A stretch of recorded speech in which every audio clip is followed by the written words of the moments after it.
Pues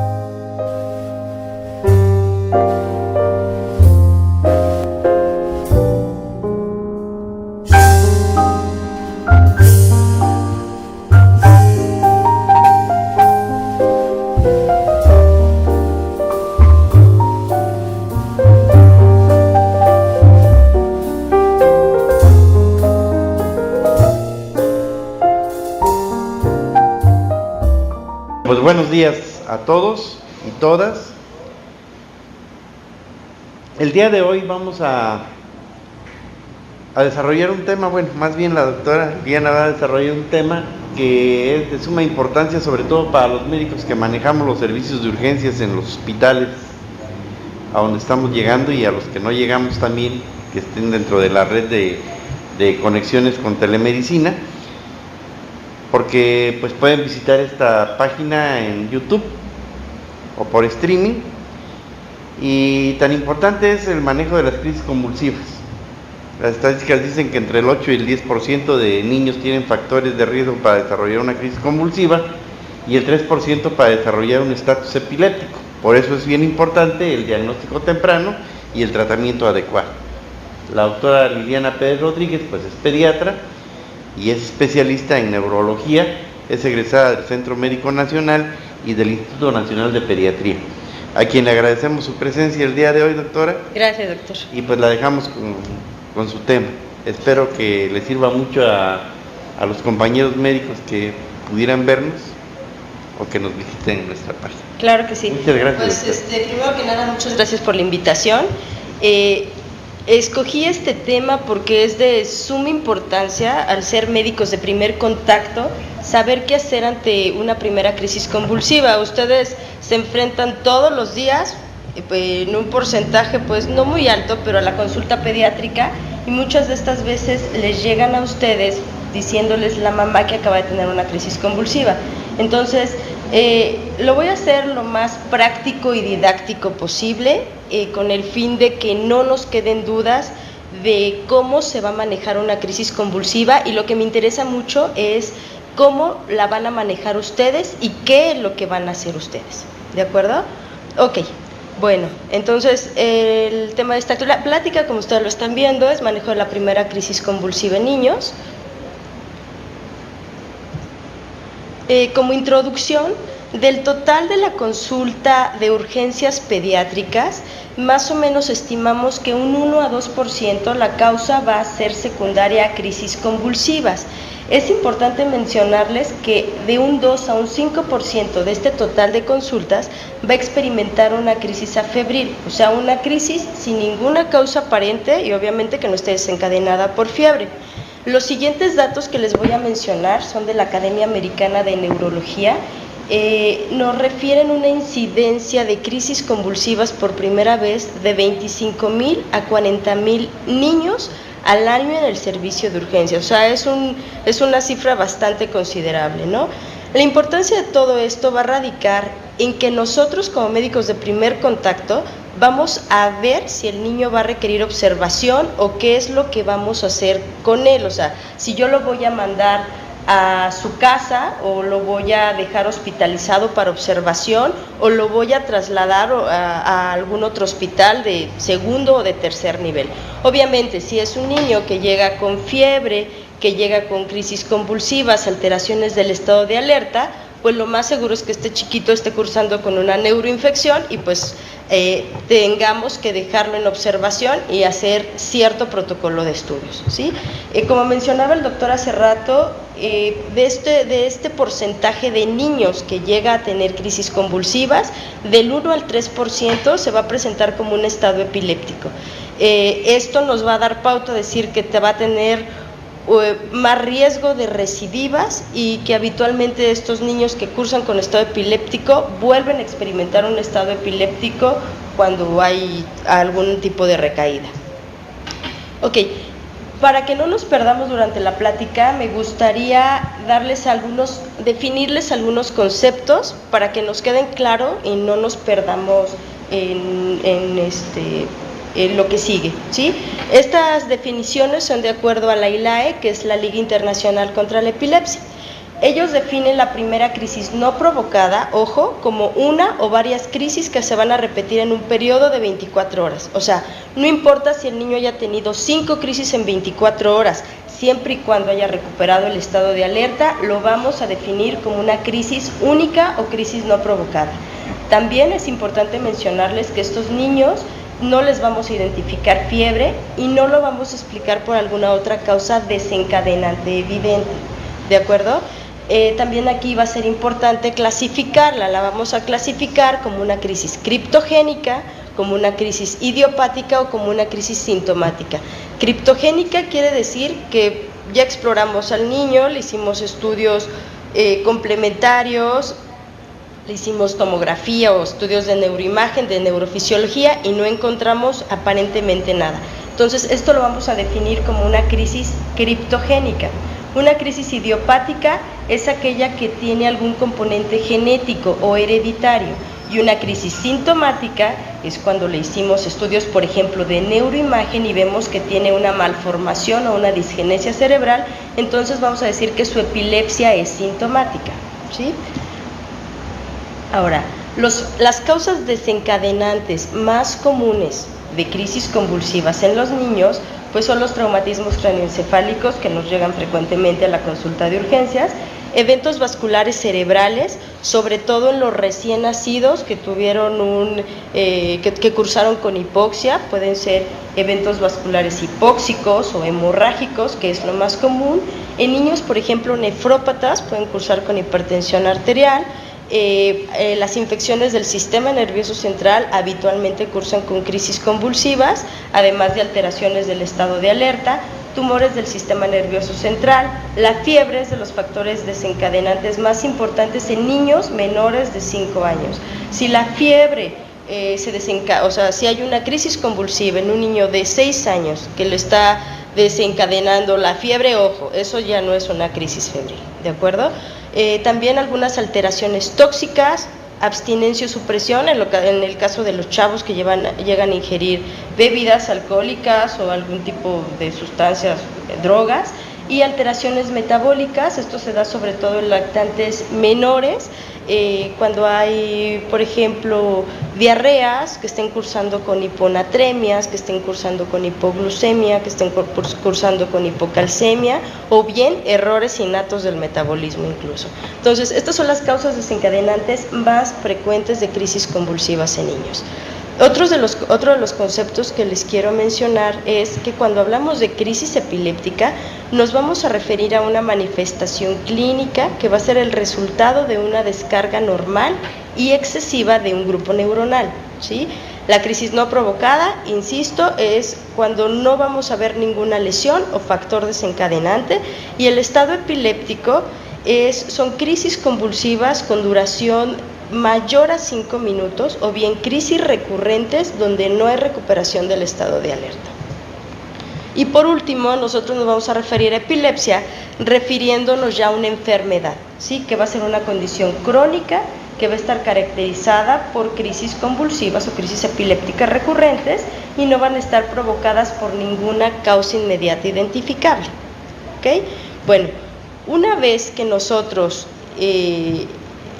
ya nos quedaron claras estas definiciones, ahora sí vamos a entrar de lleno en el tema que es el manejo de la primera crisis convulsiva.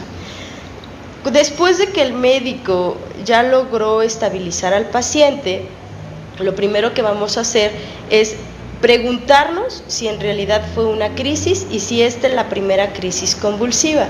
Recuerden que en pediatría hay algunos cuadros que pueden asemejar a crisis convulsivas, sobre todo el espasmo del sollozo, que nos llega frecuentemente a la consulta y que a veces lo confunden con crisis convulsivas, el reflujo gastroesofágico también, que se da frecuentemente en los lactantes, es otra de las causas. También algún tipo de pseudocrisis o alteraciones psicógenas o psiquiátricas, que son simuladores de crisis, también nos llegan frecuentemente a la consulta.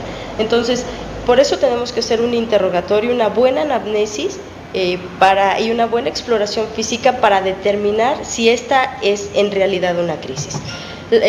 También vamos a determinar cuál es la causa y qué estudios necesitamos. No hay un protocolo que tengamos que seguir paso a paso cuando hay una crisis convulsiva, ¿sí? O sea, lo vamos a personalizar, por así decirlo, y vamos a ver cuáles son los riesgos de cada niño que encontramos en la exploración física, y de acuerdo a eso vamos a determinar las posibles causas y los estudios que necesitemos. Es decir, no a todos les vamos a pedir los mismos estudios de entrada. Ya si es que requiriera estudios, ahora sí vamos a poderles decir a los papás si esto es una epilepsia, cuál va a ser su riesgo de recurrencia, si es que llega a requerir tratamiento, cuáles van a ser los riesgos y beneficios de los diferentes fármacos que podríamos utilizar, cuánto va a durar el tratamiento y las indicaciones para el niño, ¿sí? Es decir, el estilo de vida. Ahora, la pregunta más crucial y más importante es si es una crisis convulsiva en realidad. Lo primero que tenemos que tener en cuenta es que vamos a hacer una buena historia clínica. En pediatría somos muy quisquillosos para este tipo de cuestiones. Bueno, también en otro tipo de especialidades, pero en pediatría nos enfocamos mucho antecedentes perinatales y neurodesarrollo sobre todo. Aquí va a ser importante desde antecedentes heredofamiliares. ¿Por qué? Porque acuérdense que una gran parte de epilepsia puede ser hereditaria. También en cuanto a antecedentes perinatales, nos importa mucho control prenatal, antecedentes de amenaza de aborto, antecedentes de parto pretérmino, alteraciones en la presión arterial de la mamá. Los movimientos fetales son sumamente importantes. ¿Desde qué edad empezó a sentir los movimientos? Y déjenme comentarles que algunas veces hay niños que sufren espasmos infantiles de forma intrauterina. Entonces, vamos a enfocar un poquito más nuestra anamnesis para sacar provecho de esa historia clínica. El neurodesarrollo también es de suma importancia. Vamos a ver cómo está a nivel social adaptativo, vamos a ver cómo está a nivel motor, a nivel de lenguaje. Si ya es un chico más grande que va a la escuela, por ejemplo, pues vamos a ver cómo va en la escuela, cómo se comporta, cuál es su conducta, si hay alteraciones de sueño. Entonces, estas son como las partes más importantes que tenemos que preguntar.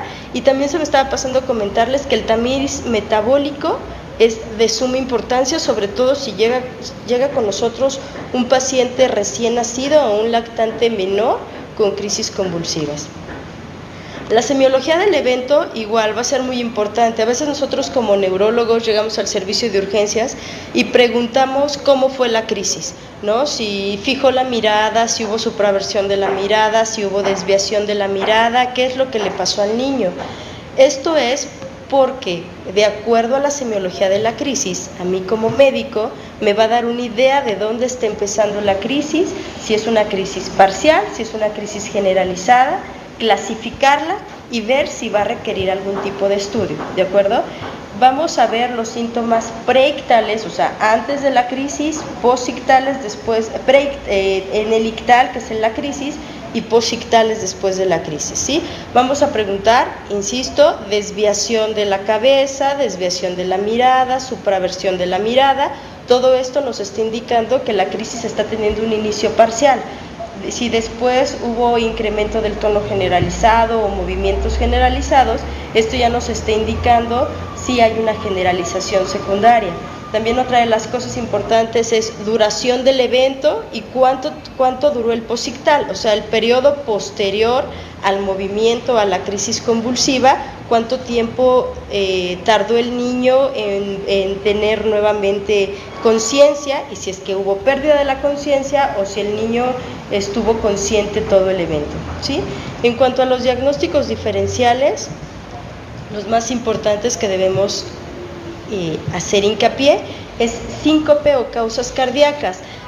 Acuérdense que el síncope habitualmente es cuando el paciente o el niño está parado, se da casi siempre cuando está parado, están por ejemplo en honores a la bandera, no tienen un inicio brusco a comparación de las crisis convulsivas, se empiezan a sentir mal, se empiezan a marear, hay una pérdida del tono, se caen, se desmayan, pero se recuperan rápidamente y no tienen posictal.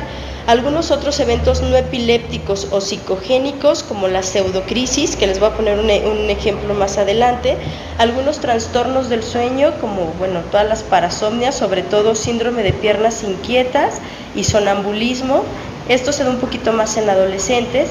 Ataques de pánico, que igual, sobre todo en personas con crisis de angustia o muy ansiosas. Las migrañas complejas, que pueden cursar con hemiparesias, espasmos del sollozo, que, insisto, acordarse que estos se dan sobre todo en menores de 5 años, cuando son pequeñitos, que no se les proporciona lo que quieren, hacen un berrinche, se ponen morados, cianóticos y se desvanecen, ¿no? Síndromes extrapiramidales, ya en enfermedades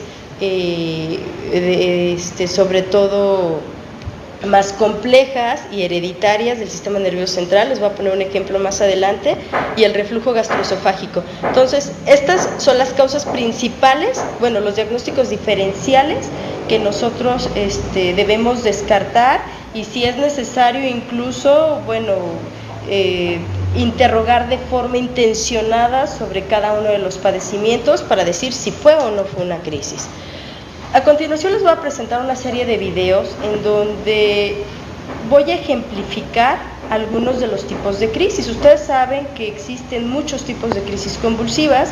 A grandes rasgos los vamos a clasificar en parciales y generalizados y en síndromes epilépticos.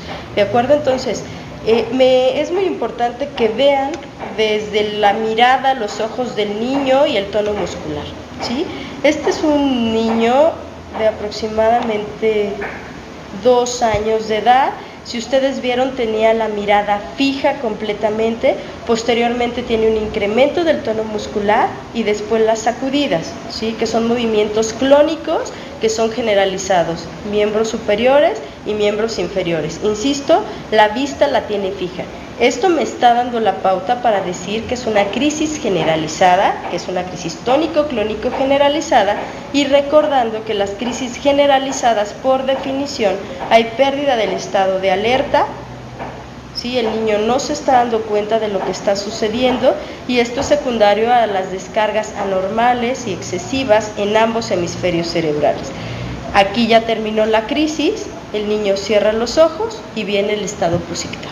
¿De acuerdo? Entonces, esta es una crisis tónico-clónica generalizada, son crisis muy aparatosas, y es cuando habitualmente después de este tipo de crisis llegan las mamás al servicio de urgencias. Este es un niño de 5 años, está haciendo la tarea con su papá, y miren cómo está. Él está realizando las actividades normales, está haciendo una plana. ¿Sí? Está escribiendo, y miren lo que va a pasar. De forma abrupta,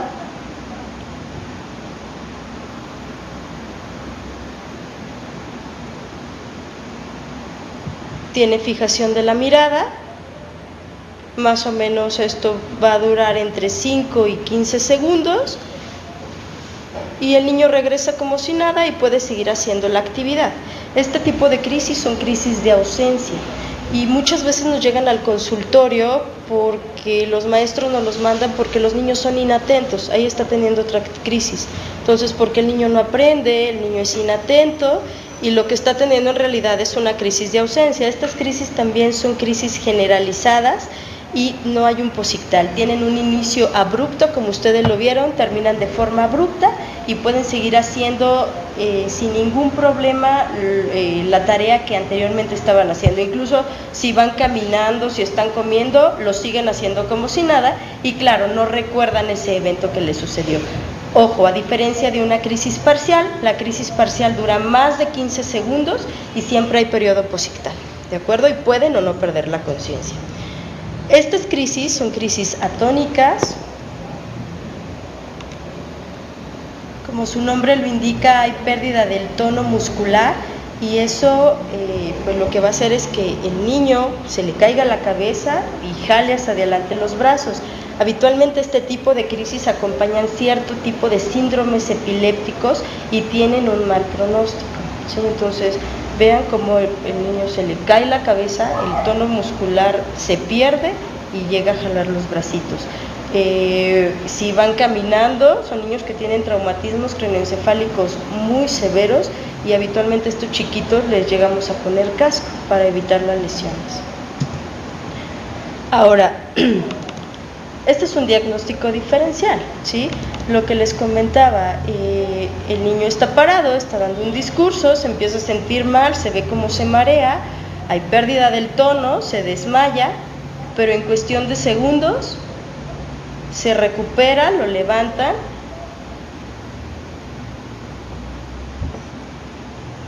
¿no? Y va a seguir dando su discurso, la plática que estaba dando. Entonces, este es un síncope.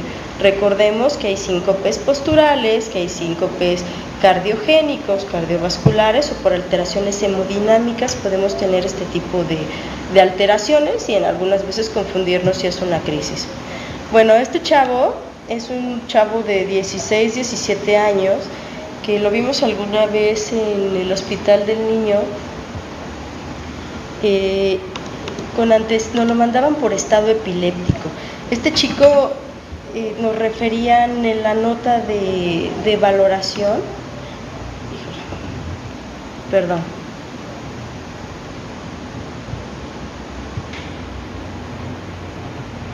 en la nota de valoración que incluso había tenido manejo con tiopental, había estado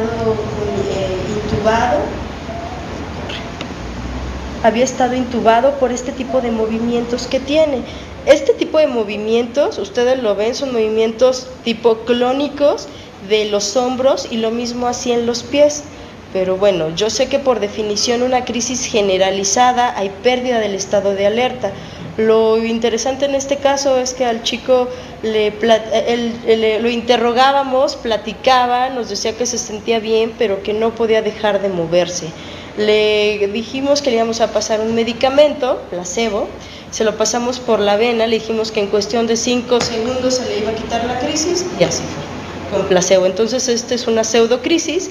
Ya después de todo nos enteramos que lo habían cachado drogándose y que era su forma de salida para evitar el regaño, ¿no? Entonces, lo importante de hacer una buena anamnesis y una buena exploración física, porque, insisto, este chavo llegó a estar diagnosticado como estado epiléptico y llegó a utilizar tiopental, que es un fármaco pues bastante delicado.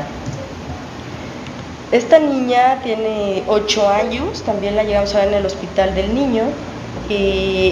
Vean la postura que tiene. Esta niña empezó desde los 4 años de edad con este tipo de posturas, había pasado por todos lados.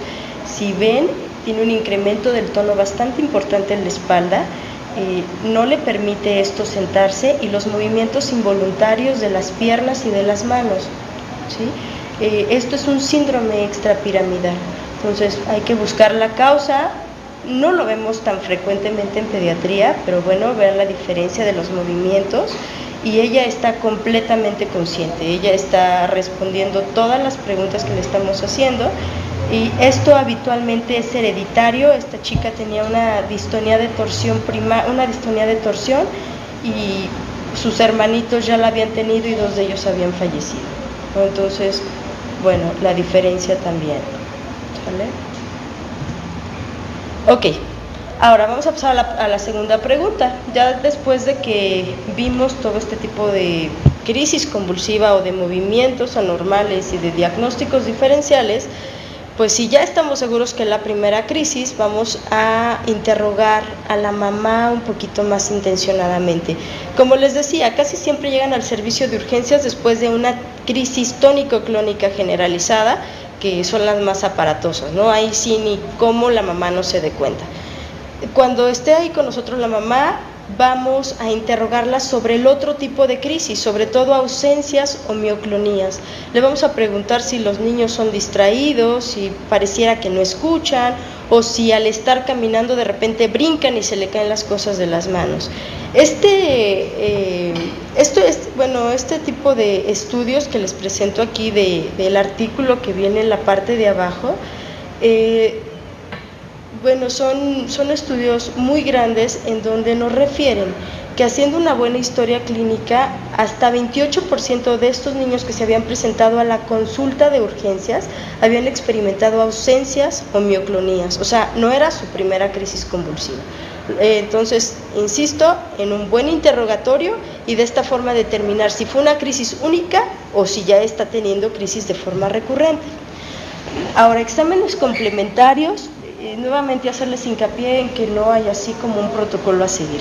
Pero sí es muy importante comentarles que pacientes de 6 meses en adelante que tienen una crisis convulsiva no provocada y que rápidamente regresan a su estado neurológico previo no van a requerir ningún tipo de exámenes, ¿sale?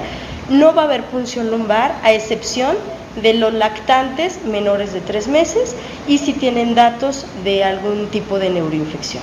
¿Sí? O sea, que encontremos irritabilidad, que encontremos datos meningios, pues sí. Los menores de 3 meses, ¿por qué? Porque acuérdense que la sintomatología de una neuroinfección son síntomas muy sutiles, entonces en ellos sí requerimos hacer estudios de punción lumbar. Exámenes complementarios, pues nuestro estándar de oro obviamente va a ser nuestro electroencefalograma. Ojo, no lo vamos a realizar en el área de urgencias a menos que el niño esté en un estado epiléptico. ¿Para qué me va a servir el electroencefalograma? Pues básicamente para dar un pronóstico, para ver si fue una crisis convulsiva, aunque, también ojo, déjenme comentarles que hasta un 10% de los niños, de los electros de niños que tuvieron crisis pueden salir completamente normales y no descartamos la epilepsia, ¿no? Entonces, básicamente nos van a servir para dar pronóstico y para diagnosticar en caso de un síndrome epiléptico, ¿sí? Ahora, una pregunta muy frecuente que nos hacen a nosotros como neuropediatras es ¿cuál es el mejor tiempo después de una crisis para hacer un electroencefalograma? Y bueno, lo que yo les diría es de 48 a 72 horas posterior al evento, porque dentro de las primeras 72 horas el cerebro aún se está recuperando y hay una lentificación importante. Entonces eso puede alterar un poquito nuestro diagnóstico. Entonces lo más recomendable es que se haga después de las 72 horas de la crisis convulsiva. También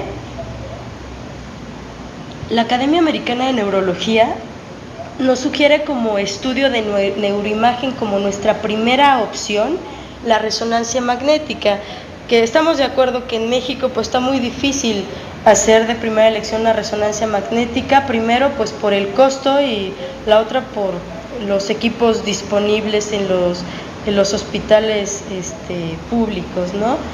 Pero bueno, si requerimos un estudio de imagen, yo creo que la tomografía es un estudio que nos puede sacar de muchas dudas.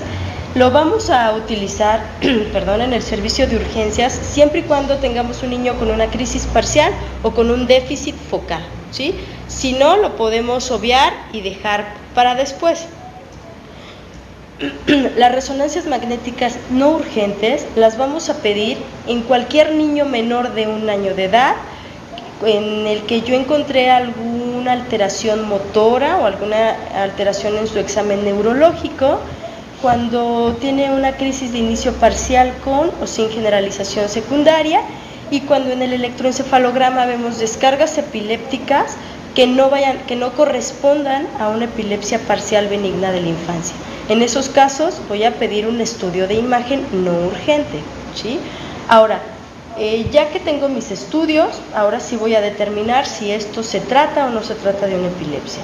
La semiología, como les comentaba, es muy importante, ya vimos los videos anteriores, vamos a ver el trazo del electroencefalograma y de esta forma podemos llegar a determinar si se trata de un síndrome epiléptico. Un síndrome epiléptico que ustedes conocen mucho es el síndrome de West.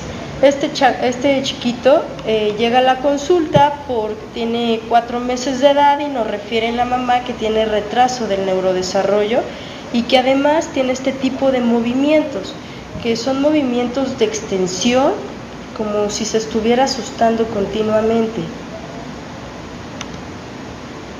¿Sí? Bueno, ahí está un poco lento, pero la mamá nos refiere que llega a hacer esto de forma continua, descansando entre 15 a 20 segundos entre cada crisis y hay irritabilidad posterior. Entonces, ahí está otra vez. Es como si se asustara y llevara los brazos hasta atrás. Estos se llaman espasmos infantiles tipo extensores. También hay espasmos infantiles tipo flexores, que es como si estuvieran haciendo abdominales, y en ocasiones los confundimos con cólicos en el lactante, ¿no? Entonces, vean, ¿no? Estos espasmos infantiles habitualmente se presentan en niños pequeños y pueden ir acompañados de retraso global del desarrollo, como este chavo que aún no sostenía la cabeza. Le hicimos una resonancia magnética y nos encontramos con esto, es una disgenesia cerebral. Si ustedes observan, no hay surcos en ningún lado del cerebro, y esto se llama lisencefalia. Es una disgenesia cerebral compleja y que nos puede llevar a tener este tipo de patología. Hicimos un electro y encontramos estas alteraciones, esto se llama ipsarritmia. Entonces, teniendo la triada de una ipsarritmia, teniendo espasmos infantiles y retraso del desarrollo, pues diagnosticamos con esto un síndrome epiléptico, que es un síndrome de West, ¿sí? Entonces, es un ejemplo de tantos síndromes epilépticos que existen. Ahora, el riesgo de recurrencia, pues de acuerdo a metaanálisis, se ha llegado a conocer que el riesgo de recurrencia es dentro de los primeros 2 años. Varía un poquito dependiendo de la población estudiada, pero por ejemplo Canfield, que estudió un grupo de niños, más o menos de 1.500 niños, los llevó a 10 años, él vio que la recidiva del 38% de estos niños fue al año y del 52% a los 2 años. En cambio, Anergers, que estudió un grupo de niños más pequeños, reportó un 56% de recidiva de los casos hasta los 5 años. Pero insisto, el mayor riesgo de recurrencia es dentro de los primeros 2 años. Nuestro riesgo de recurrencia pues va a depender de si encontramos algún tipo de alteración neurológica, si encontramos alguna normalidad en nuestro estudio de imagen, si el niño ya tenía crisis previas, si el niño tenía antecedentes de asfixia perinatal, pues obviamente el riesgo de recurrencia va a ser mayor. Otras también, como encontrar un electro anormal, como tener crisis parciales, o lo que les decía al inicio, haber cursado desde un inicio con estados epilépticos. En cuanto a factores relacionados con el paciente, van a tener mayor riesgo de recurrencia los niños que tienen menos de 2 años al padecer la primera crisis, los que llegan a tener una exploración neurológica anormal, es decir, alguna alteración focal o motora, como las parálisis de Todd posterior a una crisis parcial, los niños que tengan un retraso mental o un retraso del neurodesarrollo y que hayan tenido convulsiones febriles previas. Los factores relacionados a las mayores recurrencias de acuerdo a la etiología es tener antecedentes heredofamiliares de epilepsia y que tengan o que hayamos encontrado una epilepsia sintomática, como les decía, por ejemplo, tener una malformación cerebral como la que acabamos de ver. Entonces, por ejemplo, esta niña nos llega igual a nuestro servicio de urgencias, vemos que es una niña de 7 meses aproximadamente, nos refiere la mamá que a su edad aún no tiene sostén cefálico, no tiene seguimiento visual, empieza a fijar apenas la mirada, pero vean, es evidente que tiene microcefalia y que tiene algunas alteraciones dismórficas. Entonces, bueno, se presenta como una primera crisis, pero yo teniendo en cuenta los datos clínicos que le estoy encontrando, pues es muy seguro que esta chiquita vaya a tener una epilepsia de forma posterior por el cuadro clínico, ¿no? Ahora, el riesgo de recurrencia, por ejemplo, si el niño tuvo una neuroinfección y tuvo crisis convulsivas en el evento agudo, el riesgo de recurrencia es muy pequeño, es de menos de 3%. Obviamente, si no dejó ninguna secuela esa neuroinfección, como un infarto o una hemorragia, ¿no? Así, el riesgo de recurrencia es menor, o un traumatismo craneoencefálico, por ejemplo. Ahora, algo súper importante que sí me gustaría hacerles hincapié es si le vamos o no le vamos a dar tratamiento, porque muchas de las veces llegan al servicio de urgencias y les dan tratamiento epiléptico por 15 días. Entonces, bueno, si se lo vamos a dar, debemos de saber lo que implica dar un medicamento antiepiléptico, el tiempo que implica dárselo, y que bueno, pues no es un juego, porque detrás del antiepiléptico vienen muchos efectos adversos, vienen cuestiones económicas y vienen cambio de estilo de vida para el niño, ¿no? O sea, sobre todo al ser un niño que va a estar tomando de forma crónica un medicamento. Entonces, en la actualidad la actitud terapéutica es no iniciar el tratamiento médico, sobre todo porque, bueno, se trata de una crisis epiléptica aislada. En el caso de una crisis única, el riesgo en general de una nueva crisis, como ya lo dijimos, es de un 50%, pero no por eso yo le voy a dar de forma profiláctica un fármaco antiepiléptico, recordando que los fármacos antiepilépticos no son inocuos y que van a repercutir obviamente en la calidad de vida del niño y en la economía y en la calidad de vida de la familia también. Los riesgos, pues ustedes saben, ya existen en la actualidad muchos antiepilépticos de primera, segunda, tercera generación, los más viejos, los más nuevos, pero todos tienen efectos adversos. De los fármacos que más utilizamos, sobre todo a nivel hospitalario, está la fenitoína. La fenitoína no la utilizamos por más de 2-3 meses, la utilizamos de forma sobre todo aguda para quitar la convulsión en el momento que le está sucediendo. Y si ustedes recuerdan, la fenitoína lo que les va a conllevar a los niños es a tener hirsutismo, la facies más tosca, gingivitis, y además de esto, algo súper importante es que les causa hipoplasia cerebelosa. Entonces, el cerebro está en crecimiento todavía durante la época de la infancia. Entonces, si yo dejo un niño con DFH, pues en lugar de ayudarlo, pues lo voy a perjudicar. Otros efectos adversos, por ejemplo, el topiramato llega a disminuir el coeficiente intelectual en los niños. Algunos otros antiepilépticos, como el ácido valproico, llega a tener alteraciones conductuales, y así todos, ¿no? O sea, desde alteraciones hepáticas hasta alteraciones conductuales. Entonces, por eso, o sea, el tomar la decisión de dar un tratamiento no es cosa fácil, ¿sí? Y también, pues, el impacto socioeconómico, no es nada barato estar administrando fármacos antiepilépticos. Bueno, esto se los voy a comentar. En caso de que ustedes llegaran a tener un niño con crisis convulsiva que les llega al consultorio, ¿qué debemos de hacer? Pues lo primero lo podemos manejar con diazepam vía intravenosa o vía intrarrectal. Si es intravenosa, vamos a manejarlo de 0.2 a 0.3 miligramos por kilo por dosis, y si es rectal hasta 0.5 miligramos por kilo por dosis. No nos está funcionando, bueno, podemos utilizar este otro tipo de fármacos que habitualmente, sobre todo la fenitoína, le llegamos a tener en nuestros centros hospitalarios. Lo vamos a impregnar de 15 a 20 miligramos por kilo por dosis. El ácido valproico lo podemos utilizar de 20 a 30 miligramos por kilo por dosis. Y pues el levetiracetam, que ya tiene varios años en el mercado, lo podemos utilizar también 20 miligramos kilo por día, ¿sí? El tiempo de tratamiento, como les mencionaba, por lo menos deben de concluir 2 años que estén libres de crisis para yo poder quitar el tratamiento antiepiléptico. En cuanto al estilo de vida del niño, pues va a poder seguir haciendo lo que hace, pero obviamente vamos si por ejemplo va a natación, pues primero debe de dejar de estar, tiene que estar libre de crisis por lo menos 6 meses para que pueda volver a la actividad. Si no, pues lo vamos a arriesgar demasiado que le pueda suceder algo.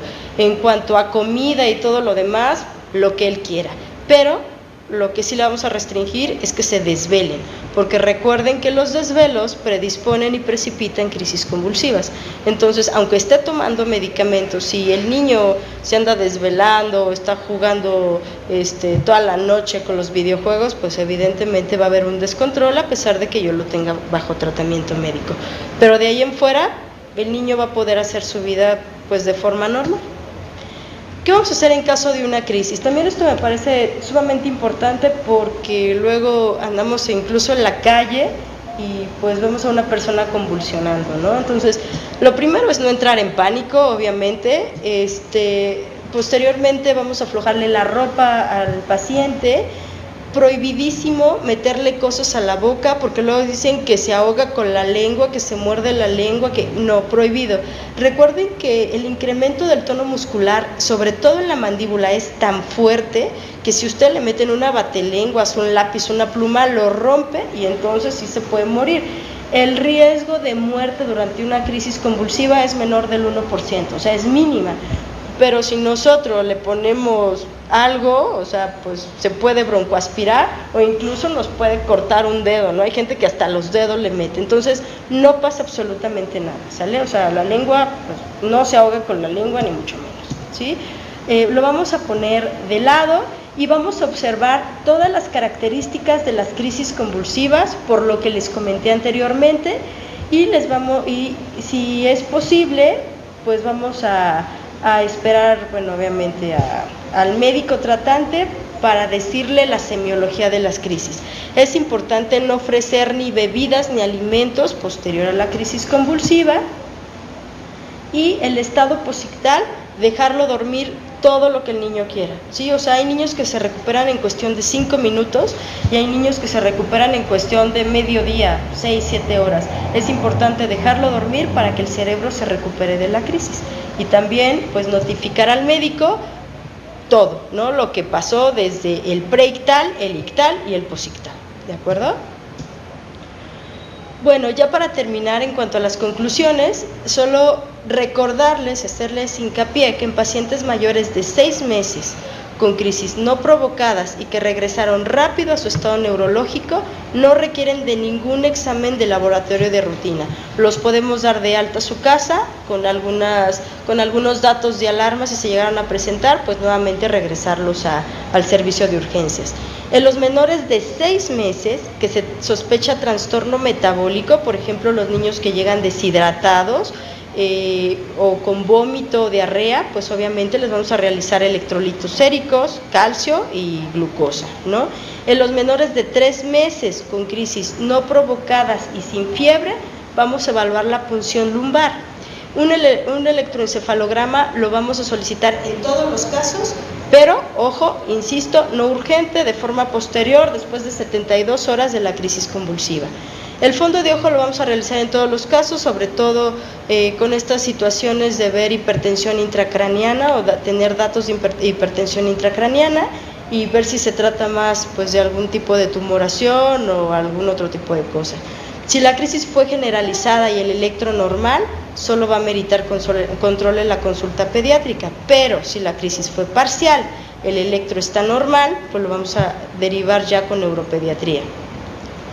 Los estudios de imagen van a depender de cada caso, como les decía anteriormente, y podemos solicitar otro tipo de estudios según los hallazgos clínicos, ¿no? Desde tamiz metabólico ampliado hasta gasometrías, pruebas de función hepática, dependiendo del caso al que nos estemos enfrentando. Indicaciones de internamiento y evaluación por el neuropediatra en menores de 6 meses, niños con estados epilépticos o que encontremos alguna alteración focal como parálisis de TOD en el caso de epilepsias parciales. Y bueno, solo por último, para que vean que esto no es solo en los niños, les presento a mi perra Mielina, que para su mala suerte cursa con crisis convulsivas, cayó conmigo, y vean, ¿no? O sea, ustedes lo van a ver ahorita en el video,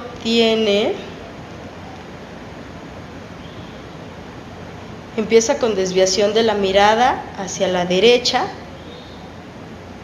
desvía la mirada y empieza después con movimientos clónicos de su patita derecha. El video está un poquito lento, pero y tiene desviación tónica de la cabeza, o sea, por más que se quiere regresar su cabeza, está desviada completamente, y los movimientos clónicos. Y queda con su parálisis de TOD, o sea, ella presenta una alteración, si ven, no puede apoyar la pata derecha con la que tuvo las crisis. Ahí está, la tiene levantada completamente porque no puede tener su pata apoyada, tiene una alteración focal, una alteración motora. Esta es una parálisis de TOD posterior a una crisis parcial, y pues para que vean que todos, nadie está exento de tener una crisis convulsiva en la vida, ¿no? Entonces, bueno, eso sería todo por mí y por mi parte. Les dejo mi correo electrónico por si llegan a tener alguna duda, y pues sería todo. Pues le agradecemos mucho. Gracias Espero que a ustedes. a los médicos que lleguen a ver este video. Bueno, la vamos a invitar de nuevo, doctor. Claro que Hay sí, mucho doctor. de qué hablar de pediatría. Sí, sí, sí.